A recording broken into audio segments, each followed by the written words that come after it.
Chapter 3 of Anna Karenina, Book 7, by Leo Tolstoy. Translated by Constance Garnett. This recording is in the public domain. Recording by Marianne.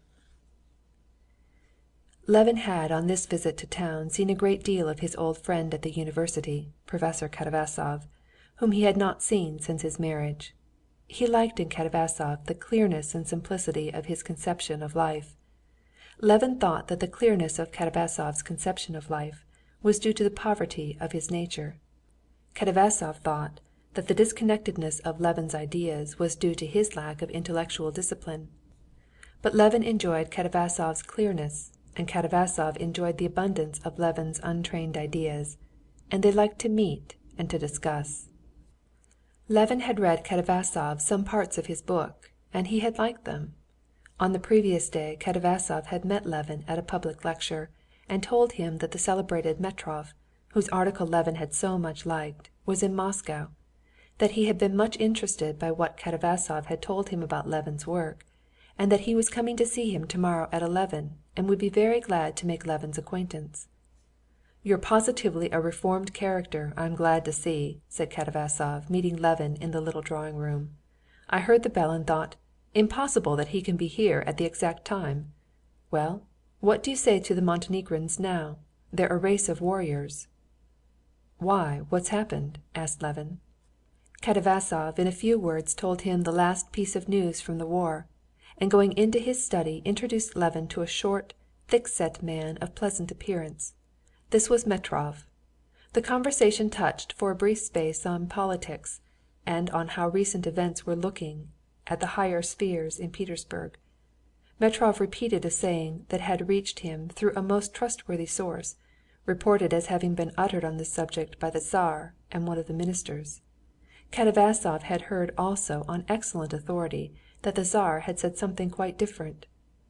Levin tried to imagine circumstances in which both sayings might have been uttered, and the conversation on that topic dropped.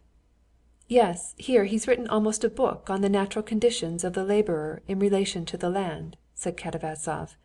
"I'm not a specialist, but I, as a natural science man, was pleased at his not taking mankind as something outside biological laws, but, on the contrary, seeing his dependence on his surroundings, and in that dependence seeking the laws of his development."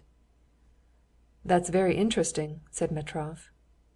"What I began precisely was to write a book on agriculture, but studying the chief instrument of agriculture, the laborer," said Levin, reddening, "I could not help coming to quite unexpected results."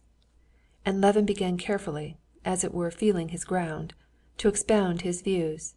He knew Metrov had written an article against the generally accepted theory of political economy, but to what extent he could reckon on his sympathy with his own new ideas he did not know and could not guess from the clever and serene face of the learned man. "But in what do you see the special characteristics of the Russian laborer?" said Metrov. "In his biological characteristics, so to speak, or in the condition in which he is placed?" Levin saw that there was an idea underlying this question with which he did not agree, but he went on explaining his own idea that the Russian laborer has a quite special view of the land, different from that of other people, and to support this proposition he made haste to add that in his opinion this attitude of the Russian peasant was due to the consciousness of his vocation to people vast unoccupied expanses in the East. "One may easily be led into error in basing any conclusion on the general vocation of a people," said Metrov, interrupting Levin. "The condition of the laborer will always depend on his relation to the land and to capital." And without letting Levin finish explaining his idea, Metrov began expounding to him the special point of his own theory. In what the point of his theory lay, Levin did not understand, because he did not take the trouble to understand. He saw that Metrov, like other people, in spite of his own article, in which he had attacked the current theory of political economy, looked at the position of the Russian peasant simply from the point of view of capital, wages, and rent.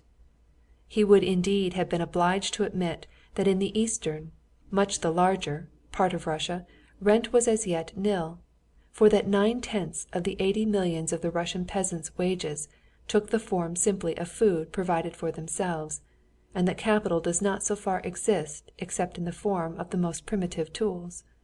Yet it was only from that point of view that he considered every laborer, though in many points he differed from the economists and had his own theory of the wage fund, which he expounded to Levin.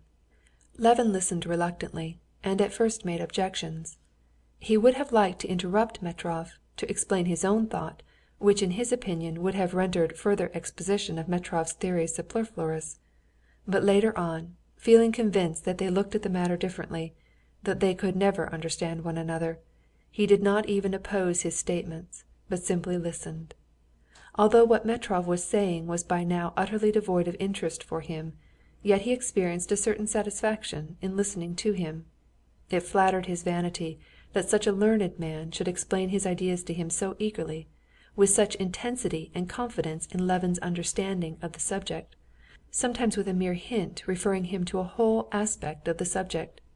He put this down to his own credit, unaware that Metrov, who had already discussed his theory over and over again with all his intimate friends, talked of it with special eagerness to every new person, and in general was eager to talk to anyone of any subject that interested him, even if still obscure to himself. "We are late, though," said Katavasov, looking at his watch directly Metrov had finished his discourse. "Yes, there's a meeting of the Society of Amateurs today, in commemoration of the Jubilee of Svintitch," said Katavasov in answer to Levin's inquiry. "Pyotr Ivanovitch and I are going. I've promised to deliver an address on his labors in zoology. Come along with us, it's very interesting." "Yes, and indeed it's time to start," said Metrov. "Come with us, and from there, if you care to, come to my place. I should very much like to hear your work." "Oh no, it's no good yet. It's unfinished. But I shall be very glad to go to the meeting. I say, friends, have you heard? He has handed in the separate report," Katavasov called from the other room, where he was putting on his frock coat. And a conversation sprang up upon the university question, which was a very important event that winter in Moscow. 3 old professors in the council had not accepted the opinion of the younger professors. The young ones had registered a separate resolution. This, in the judgment of some people, was monstrous. In the judgment of others, it was the simplest and most just thing to do, and the professors were split up into 2 parties. One party, to which Katavasov belonged, saw in the opposite party a scoundrelly betrayal and treachery, while the opposite party saw in them childishness and a lack of respect for the authorities.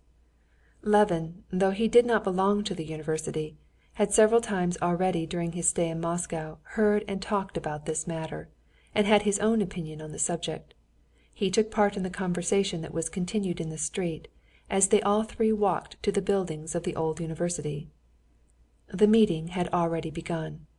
Round the cloth-covered table, at which Katavasov and Metrov seated themselves, there were some half-dozen persons, and one of these was bending close over a manuscript, reading something aloud.